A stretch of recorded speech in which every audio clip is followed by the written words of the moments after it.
Da da da da da da da da da da da da da da da da da. Welcome back to disenFRIENDSchised, where we take a Friends episode, pull it apart, and name the grief hiding in plain sight. I'm Karen Bulinski Mathison from The Naked Grief, and today we're in Season 1, Episode 3, The One with the Thumb. So the episode opens with the group breaking down dating language, how people soften rejection with polite phrases. Phoebe's date ended with, "We should do this again," and the group explains what that really means because Rachel is kind of off kilter with that. And what it means is, "You'll never see me naked." Chandler compares it to childhood. It's like when your parents tell you your dog went to live on a farm, a nice lie to cushion the truth. And Ross chimes in, "That's funny because our dog actually did go to a farm."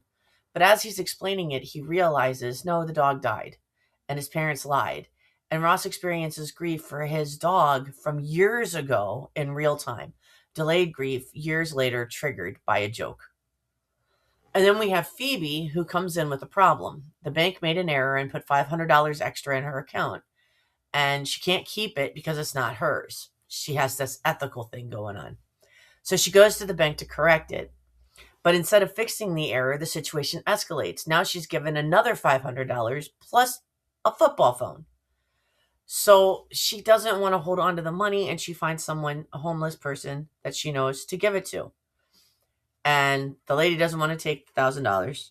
So she buys Phoebe a soda. And when Phoebe opens up the soda, there's a thumb floating in it. And the company settles with her for $7,000. So Phoebe's whole episode has been about money that she was gifted without trying, and the more she tried to fix, the more she received. And then we've got Joey, who has an audition, and he needs to be a smoker, a believable smoker, and Chandler's helping him rehearse for the audition, and Chandler offers to coach him. And this is when we all learn that Chandler had been a smoker for years and had been a non-smoker for about 3. And when he takes the cigarette from Joey and explains like it's supposed to be an extension of your hand, you can tell how much Chandler misses it. And Joey even asks, "Do you miss it?" And he said, "No, not really." And then he takes a drag, and you see the sensation register with him, and that addiction kind of swirl back around. It's not a random relapse. It's exposure and ritual and muscle memory all hitting at once, and the body remembers. But here's the critical piece. Chandler's withdrawal is hard when he decides that he wants to quit. He's moody, he's struggling, because change is hard, even when you want it, even when you know it's the right thing. And then we've got Monica, who is involved with this new guy, Alan, and she's afraid to introduce Alan to the group. And when she does, the friends all love him. And that's rare because they never approve of any of her boyfriends. And Alan decides to give Chandler a little pep talk on the phone. And whatever he says magically flips a switch, and Chandler decides to quit smoking again. But the withdrawal moodiness doesn't disappear overnight. We see how hard it is to change, especially when it comes to addiction and habit. But when things aren't working out with Monica and Alan, she grabs the group and prepares them for the fact that she needs to end it. And the way the group reacts is like kids hearing about their parents splitting up. And when she does dump Alan, he says, "I had fun with you, but I don't really like your friends." And that forces Monica to kind of choose how she wants to explain what has happened to the group. Because she could tell them, "Well, he didn't like you." But she doesn't. She says, "He said he's going to miss you." So now it's time to play Name That Grief. So we've got Ross with the dog moment, which is a perfect example of delayed grief. He's not grieving something new. He's grieving something old. But he's grieving it now because he just recognized and realized the truth. His parents told him the dog went to a farm, and he believed it. for years, and he carried that story. Then in one conversation, the story changes. He recognizes that his dog has passed, and Ross has to refile that memory. So a coaching moment for Ross is that grief shows up when the story changes. When you realize you were lied to or you misunderstood what happened, your brain has to reprocess that memory. And that reprocessing can feel like grief, even if the loss happened years ago. Sometimes the loss isn't even the event, it's the moment that you realized the truth. Now we've got Phoebe, unwanted windfalls, karma fear, and moral injury. Phoebe's storyline is about receiving things you didn't ask for and the anxiety that comes with it, even when it's good. When you've lived through instability or scarcity, unexpected money doesn't just feel like good luck. It can feel like danger because good things don't last, guilt because you didn't earn it, a setup because something bad is coming next, fraud like the universe made a mistake and will come to collect. Phoebe tries to do the right thing with the bank error. She tries to correct it, but the system won't let her. And that's moral injury. I'm trying to do the right thing and the system won't cooperate. And then the universe keeps handing her money anyway. The thumb settlement of $7,000. A coaching moment for Phoebe is unwanted good fortune can still trigger grief. People assume you should only feel happy about money or luck, but unexpected windfalls can trigger so much more. Grief for the years you didn't have help, grief for the version of you who struggled, grief for the unfairness of how random life is, or anxiety that it will be taken away, or in Phoebe's case, fear that karma will come back tenfold if she holds on to something that she didn't earn. And then Chandler's addiction, relapse, and cost of change story. Chandler's storyline is about how hard change actually is.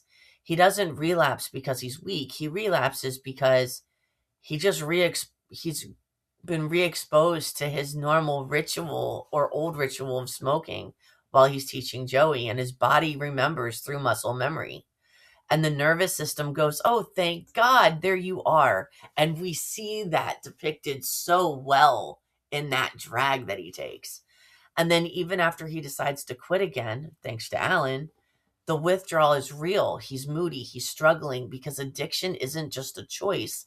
It's a nervous system pattern. And a coaching moment for Chandler would be relapse is information, not failure. When you're trying to change a habit or addiction, relapse often looks like a moment of weakness, but it's actually exposure, ritual, stress, and just the one. I'm just going to have one more drag. I'm just going to have one more cigarette. And you want to convince yourself that you're in control. And the withdrawal that follows isn't punishment. It's your nervous system adjusting. Change is hard, especially when it comes to addiction and habit. And then we've got Monica with her fear of introducing this new guy to her group. Monica's story with Alan is about belonging and approval. When your friends finally approve of somebody you're dating, it can feel like relief and safety, and maybe I'm not the problem.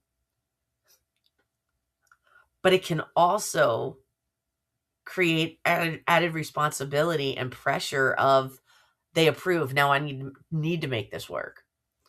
So ending the relationship isn't just ending a romance, it's grieving the version of you that finally felt chosen.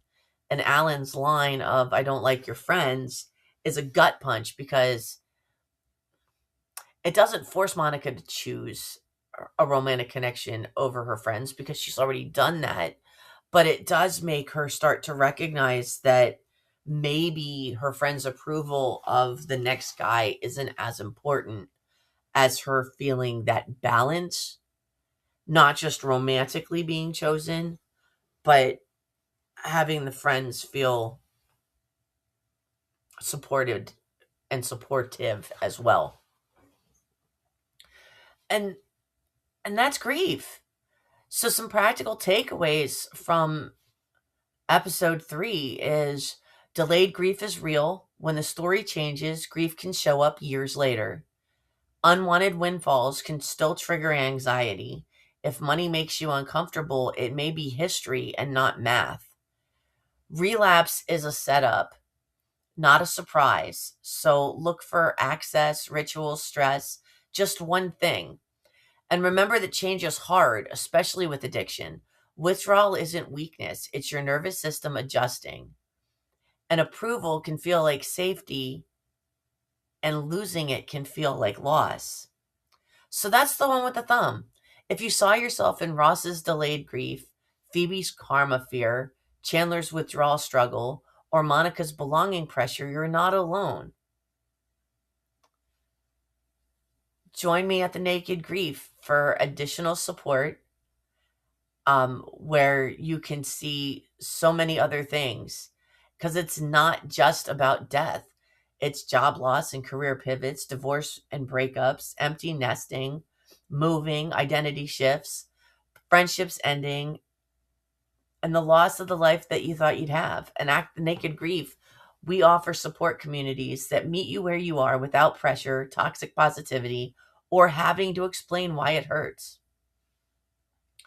And what you'll get at the Naked Grief is welcomed support, a lot of free resources, as well as courses and community. So check us out, and we'll see you next time for episode 4. Da da da da da da da da da da da da da da da da.